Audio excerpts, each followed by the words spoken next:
Seen so far from Tyler Warren, and what addition can he be in complement to the rest of this offense? Just first coming in, very attuned to detail. I will say that. A lot of times, I mean, you're a rookie, so you're just trying to find your way. It's a lot of moving parts, but he has a very good attention to detail, which is also, I'm sure you guys probably heard, but like Jack Doyle-esque type. If you want a tight end like Jack Doyle, that's the one. He's the guy. So shout out Jack Doyle.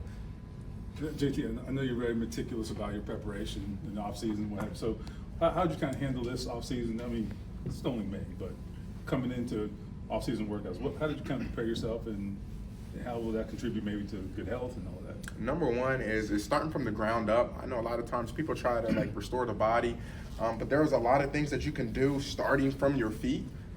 Quentin Nelson has been on it a lot. I know that Luke Rhodes pays a lot of attention to his feet, but starting from the ground up with your training, no matter what's going on, that can kind of correct a lot of issues you may have going on up the chain. So that was one thing I focused on this offseason. So how do you focus on your feet training wise? Oh, there's a lot of things. A lot of different instruments, a lot of different exercises, isometric holds.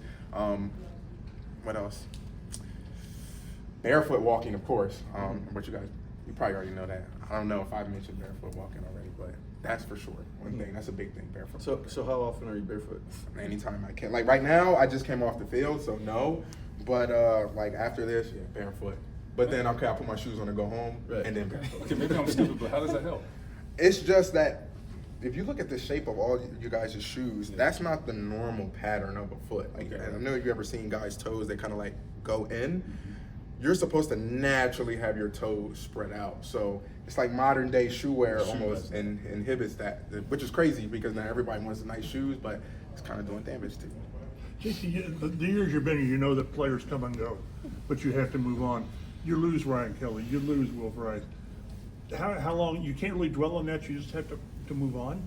Yeah, it sucks because if you're blessed enough to be in a place for long enough, like you said, you will see guys come and go. And I talked to a lot of the older guys about that, like DeForest, Kenny, and I'm like, man, you were the guys, like they're older than me, so you guys have been there the longest, right, and you've seen guys come and go.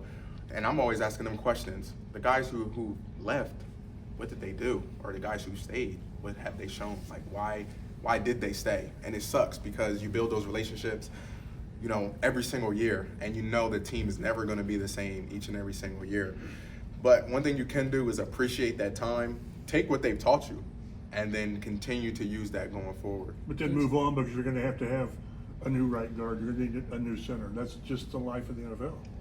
That's the sad. If you're, like I said, if you're blessed to be in a spot for long enough, you'll get hit with the reality of, like you said, people come and go, and you just try to do whatever you can to be a guy that stays, but you just know that it's going to be different every single year. JT, how do you approach a QB competition as a running back?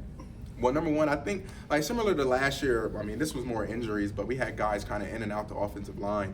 So it's almost like you just have to remember, okay, who am I in with? And then remember, how do they like running a specific scheme? Of course, there's a way as a whole we want to run it, but, you know, quarterbacks kind of have their freedom to kind of operate, you know, in their own like style or fashion. So you got to know, okay, who's in there right now? Okay, when we're running this scheme, I know what he likes. I know I need to be in my spot kind of early, or, oh, okay, we have him in here. I know I can take my time a little bit. He doesn't progress to me until a little bit later.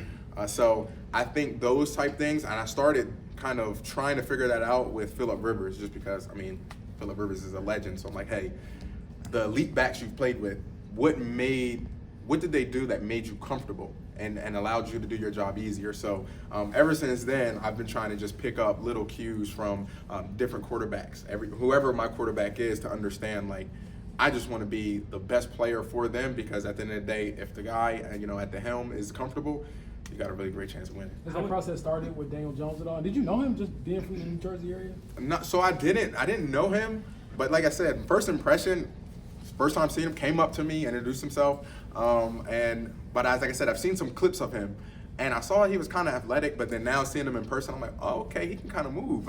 It's just nice. I'm like, oh, like this is like, we got juice on this offense now. I'm telling you right now, we got juice. Do you keep tabs on, like, what day you're going to have Anthony next to you, what day you're going to have Daniel next to you, like, when it comes to, I know you haven't got out there for OTAs yet, but, you know, how do you, like, keep track of that? And, like, or does it matter to you almost? I was going to say, maybe not tabs on who's going to, because, like, they'll both be out there, like, every day.